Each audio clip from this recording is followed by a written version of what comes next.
अध्याय 5 अम्ल, क्षारक और लवण। अपने दैनिक जीवन में हम नींबू, इमली, नमक, शक्कर और सिरके जैसे अनेक पदार्थों का उपयोग करते हैं। क्या इन सब का स्वाद एक समान होता है? आइए हम 5.1 में सूचीबद्ध किए गए कुछ खाद्य पदार्थों के स्वाद पर ध्यान दें। यदि आपने इनमें से किसी भी पदार्थ का स्वाद नहीं चखा हो तो उसे चखिए और परिणामों को 5.1 में लिखिए। 5.1 पदार्थ का नाम, स्वाद, खट्टा, कड़वा या कोई अन्य पदार्थ है। नींबू का रस, इसका स्वाद खट्टा होता है। संतरे का रस, ये भी खट्टा होता है। सिरका भी हमें खट्टा ही लगता है। दही भी हमें खट्टा लगता है। इमली, इसका भी स्वाद खट्टा होता है। शक्कर, इसका स्वाद मीठा होता है। नमक, इसका स्वाद हमें नमकीन लगता है। आंवला खट्टा होता है। खाने का सोडा हमें कड़वा महसूस होता है। अंगूर भी हमें खट्टा लगता है। कच्चा आम भी खट्टे ही स्वाद का होता है। चेतावनी, किसी भी वस्तु को तब तक मत चखिए जब तक कि ऐसा करने के लिए आपसे कहा ना जाए। किसी भी वस्तु को तब तक स्पर्श ना करिए जब तक कि ऐसा करने के लिए आपसे कहा ना जाए। आप देखेंगे कि इनमें से कुछ पदार्थों का स्वाद कुछ खट्टा, कुछ का कड़वा, कुछ का मीठा और कुछ का नमकीन है। बूझो, क्या मैं सभी पदार्थ का स्वाद ज्ञात करने के लिए उन्हें चख सकता हूँ? पहेली, नहीं। क्या तुमने चेतावनी नहीं पढ़ी?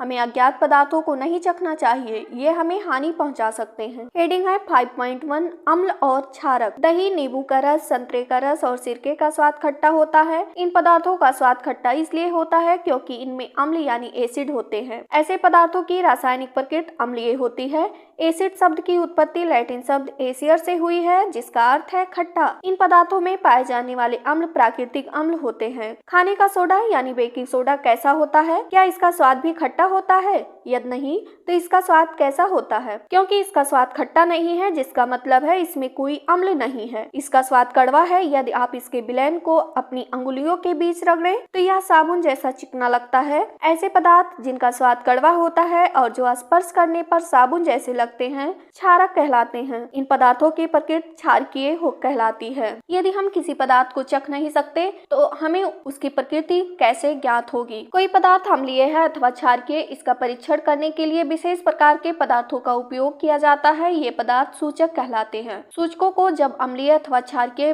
पदार्थ युक्त विलयन में मिलाया जाता है तो उनका रंग बदल जाता है। हल्दी, लिटमस, गुड़हल की पंखुड़ियां आदि कुछ प्राकृतिक रूप से पाए जाने वाले सूचक हैं। क्या आप जानते हैं अम्ल का नाम किस में पाया जाता है? अम्ल है एसिटिक अम्ल, सिरका में पाया जाता है। फार्मिक अम्ल चींटी के डंक में पाया जाता है। साइट्रिक अम्ल नींबू कुल के यानी सिट्रस फल जैसे संतरा, नींबू आदि में पाया जाता है। लैक्टिक अम्ल दही में पाया जाता है।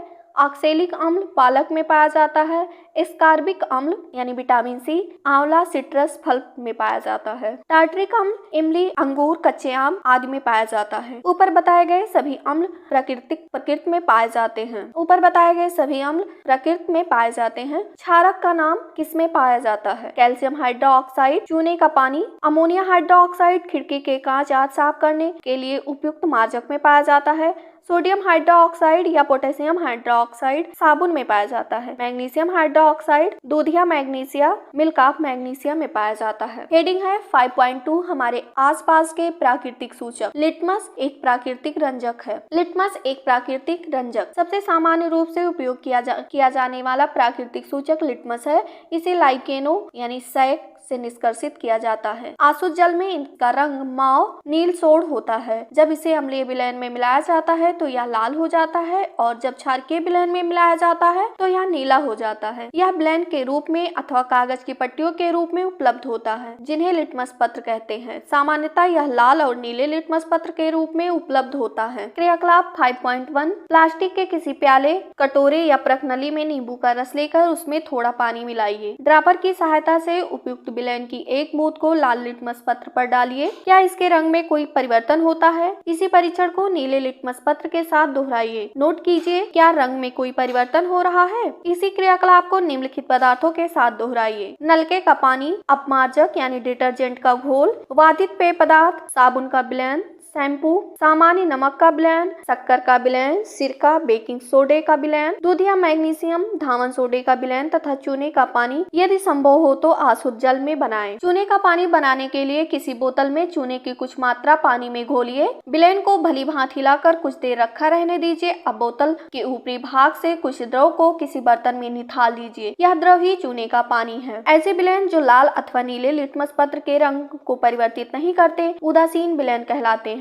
ऐसे पदार्थ ना तो अम्लीय होते हैं और ना ही क्षारकीय। हल्दी एक अन्य प्राकृतिक सूचक है। क्रियाकलाप 5.2 1 चम्मच हल्दी पाउडर लीजिए। इसमें थोड़ा जल मिलाकर इसका पेस्ट बनाइए। स्याही, सोखता या ब्लॉटिंग पेपर या फिल्टर पत्र पर हल्दी का पेस्ट लगाकर हल्दी पत्र बनाइए और उसे सुखा लीजिए। हल्दी पत्र की पतली पतली पट्टियां काट लीजिए। हल्दी पत्र की पट्टी पर 1 बूंद साबुन का विलयन डालिए। आप क्या देखते हैं? इसी प्रकार 5.3 में दिए गए विलयनों का परीक्षण कीजिए और अपने प्रेक्षणों को 5.3 में नोट कीजिए। आप अन्य पदार्थों के विलयनों से भी परीक्षण कर सकते हैं। 5.3 है परीक्षण विलयन का नाम होगा। इसमें हल्दी के विलयन पर प्रभाव एक कॉलम में रहेगा टिप्पणी। तो परीक्षण विलयन का नाम है नींबू का रस, संतरे का रस, सिरका, दूध या मैग्नीशियम, खाने का सोडा, चूने का पानी, शक्कर, नमक। अब हल्दी के विलयन पर प्रभाव यानी कि नींबू के रस पर जब हम इसका उपयोग करते हैं तो किस रंग का देता है, टिप्पणी भी लिखना है। संतरे का रस है, सिरका है, दूध या मैग्नीशिया है, खाने का सोडा, चूने का पानी, शक्कर, नमक आदि। आप अपनी माताजी के जन्मदिन पर उनके लिए विशेष बधाई पत्र बना सकते हैं। सादे सफेद कागज की शीट पर हल्दी का पेस्ट लगाइए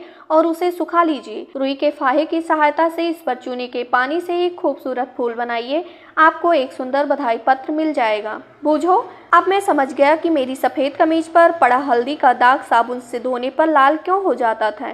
ऐसा इसलिए होता था क्योंकि साबुन का विलयन क्षारकीय होता है। सूचक के रूप में गुड़हल के पुष्प। क्रियाकलाप 5.3 गुड़हल के पुष्प की कुछ पंखुड़ियां एकत्रित कीजिए और उन्हें किसी बीकर में रख दीजिए। इसमें थोड़ा गर्म जल मिलाइए। मिश्रण को कुछ समय तक रखिए जब तक जल रंगीन न हो जाए। रंगीन जल को सूचक के रूप में उपयोग कीजिए। इस सूचक की 5 बूंदें 5.4 में दिए गए विलयन में मिलाइए। 5.4 में दिया गया विलयन है यानी परीक्षण विलयन शैम्पू, तनु विलयन है, नींबू का रस, सोडा जल, सोडियम हाइड्रोजन कार्बोनेट का विलयन, सिरका, शक्कर का विलयन, नमक का विलयन। इसमें लिखना है आरंभिक रंग इन सब में कौन सा आता है और अंतिम रंग। सूचक का अम्लीय, क्षारकीय और उदासीन विलयनों पर क्या प्रभाव पड़ता है। गुड़हल के पुष्प का सूचक अम्लीय विलयनों को गहरा गुलाबी मेजेंटा और क्षारकीय विलयनों को हरा कर देता है। बूझो, जब मैं शुष्क लिटमस पत्र खाने के सोडे के ठोस कर रखता हूँ तो मुझे सही परिणाम नहीं मिलते। क्यों? पहली बता रही है खाने के सोडे का विलयन बनाकर परीक्षण करो। आप इन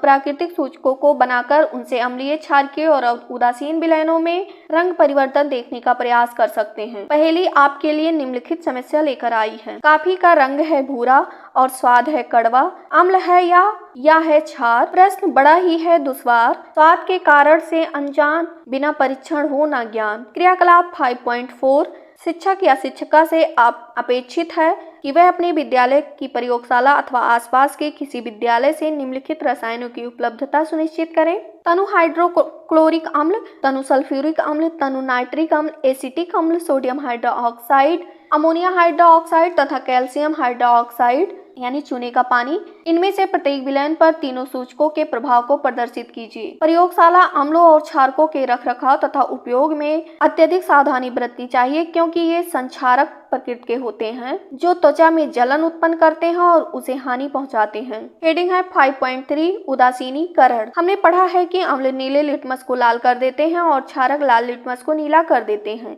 आइए अब यह देखें कि जब किसी अम्ल को किसी क्षारक में मिलाया जाता है तो क्या होता है। हम उस सूचक का उपयोग करने जा रहे हैं जिसका आपने अभी तक उपयोग नहीं किया है। इसे फिनाल्फथेलिन कहते हैं। इसे फिनाल्फथेलिन कहते हैं। क्रियाकलाप 5.5 यह क्रियाकलाप शिक्षक द्वारा कक्षा में निर्देशित किया जाना चाहिए। किसी प्रश्नावली के 1/4 भाग को तनु हाइड्रोक्लोरिक अम्ल से भर लीजिए। इसका रंग नोट कीजिए। फिनाल्फथेलिन विलयन के रंग को भी नोट कीजिए। सूचक के 2 से 3 बूंद अम्ल में मिलाइए। प्रश्नावली को धीरे धीरे हिलाइए। क्या आपको अम्ल के रंग में कोई परिवर्तन दिखाई देता है? अम्लीय विलयन में ड्रॉपर से सोडियम हाइड्रोक्साइड की 1 बूंद डालिए। प्रश्नावली को धीरे धीरे हिलाइए। क्या विलयन के रंग में कोई परिवर्तन होता है? विलयन को निरंतर हिलाते हुए बूंद-बूंद करके सोडियम हाइड्रोक्साइड विलयन डालना तब तक जारी रखें जब तक कि हल्का गुलाबी रंग न आ जाए। अब इसमें तनु हाइड्रोक्लोरिक अम्ल की एक बूंद और मिलाइए। आप क्या देखते हैं? क्या विलयन पुनः रंगीन हो जाता है? फिर से सोडियम हाइड्रोक्साइड की एक बूंद मिलाइए। क्या रंग में कोई परिवर्तन होता है? पुनः गुलाबी हो जाता है। यह स्पष्ट है कि जब विलयन क्षारकीय होता है तो फिनाल्फ्थेलिन गुलाबी रंग देता है। इसके विपरीत जब विलयन अम्लीय होता है तो यह रंगहीन रहता है। जब किसी अम्लीय विलयन में क्षारकीय विलयन मिलाया जाता है तो दोनों विलयन एक दूसरे के प्रभाव को उदासीन कर देते हैं। जब किसी अम्ल और क्षारक के विलयन को उचित मात्रा में मिलाया जाता है तो विलयन की प्रकृति ना तो अम्लीय रहती है और ना ही क्षारकीय। दूसरे शब्दों में अम्ल तथा क्षारक दोनों की ही प्रकृति लुप्त हो जाती है।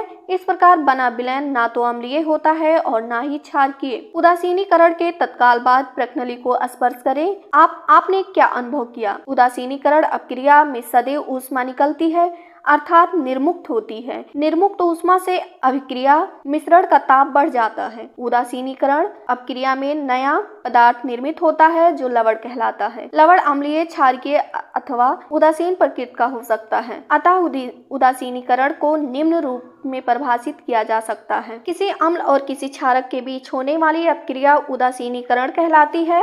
इस प्रक्रम में ऊष्मा के निर्मुक्त होने के साथ साथ लवण और जल निर्मित होते हैं। क्या आप अम्ल वर्षा शब्द से परिचित हैं? क्या आपने कभी अम्ल वर्षा के क्षतिकारी प्रभाव के बारे में सुना है? जैसा कि नाम से पता चलता है, जब वर्षा जल में अम्ल की मात्रा अत्यधिक होती है तो वह अम्ल वर्षा कहलाती है। वर्षा जल में ये अम्ल कहाँ से आते हैं? वर्षा जल अम्लीय इसलिए हो जाता है क्योंकि कार्बन डाइऑक्साइड, सल्फर डाइऑक्साइड और नाइट्रोजन डाइऑक्साइड जैसी गैसें जो वायु में प्रदूषकों के रूप में निर्मुक्त होती हैं, वर्षा जल में घुलकर क्रमशः कार्बोनिक अम्ल, सल्फ्यूरिक अम्ल और नाइट्रिक अम्ल बनाती हैं। अम्ल वर्षा भवनों, ऐतिहासिक इमारतों, पौधों और जंतुओं को क्षति पहुंचा सकती हैं। अम्ल प्लस क्षारक, लवण प्लस जल, इसमें ऊर्जा निर्मुक्त होती है। निम्नलिखित अभिक्रिया इसका उदाहरण है। हाइड्रोक्लोरिक अम्ल HCl plus sodium hydroxide NaOH, sodium chloride NaCl plus जल H2O प्लस ऊष्मा। बूझों ने चूने के पानी में तनु सल्फ्यूरिक अम्ल मिलाया। अभिक्रिया मिश्रण गर्म हो जाएगा अथवा ठंडा। हेडिंग है 5.4 दैनिक जीवन में उदासीनीकरण के उदाहरण। अपाचन। हमारे अमाशय में हाइड्रोक्लोरिक अम्ल पाया जाता है। आप अध्याय 2 में पढ़ चुके हैं कि यह भोजन के पाचन में हमारी सहायता करता है, लेकिन अमाशय में अम्ल की आवश्यकता से अधिक मात्रा होने से अपाचन हो जाता है। कभी कभी अपाचन काफी कष्टदायक होता है। अपाचन से मुक्ति पाने के लिए हम दूध या मैग्नीशियम जैसे कोई प्रति अम्ल लेते हैं जिसमें मैग्नीशियम हाइड्रोक्साइड होता है। यह अत्यधिक अम्ल के प्रभाव को उदासीन कर देता है। चींटी का डंक। जब चींटी काटती है तो यह त्वचा में अम्लीय द्रव डाल देती है। डंक के प्रभाव को नमी युक्त खाने का सोडा, सोडियम हाइड्रोजन कार्बोनेट अथवा कैलेमाइन विलयन मिलाकर उदासीन किया जा सकता है जिसमें जिंक कार्बोनेट होता है। मृदा उपचार। रासायनिक उर्वरकों का अत्यधिक उपयोग मृदा को अम्लीय बना देता है। यदि मृदा अत्यधिक अम्लीय अथवा अत्यधिक क्षारकीय हो तो पादपों यानी पौधों की वृद्धि अच्छी नहीं होती। जब मृदा अत्यधिक अम्लीय होती है तो उसे बिना बुझा हुआ चूना, कैल्शियम ऑक्साइड अथवा बुझा हुआ चूना, कैल्शियम हाइड्रोक्साइड जैसे क्षारकों से उपचारित किया जाता है। यदि मृदा क्षारकीय हो तो इसमें जैव पदार्थ मिलाए जाते हैं।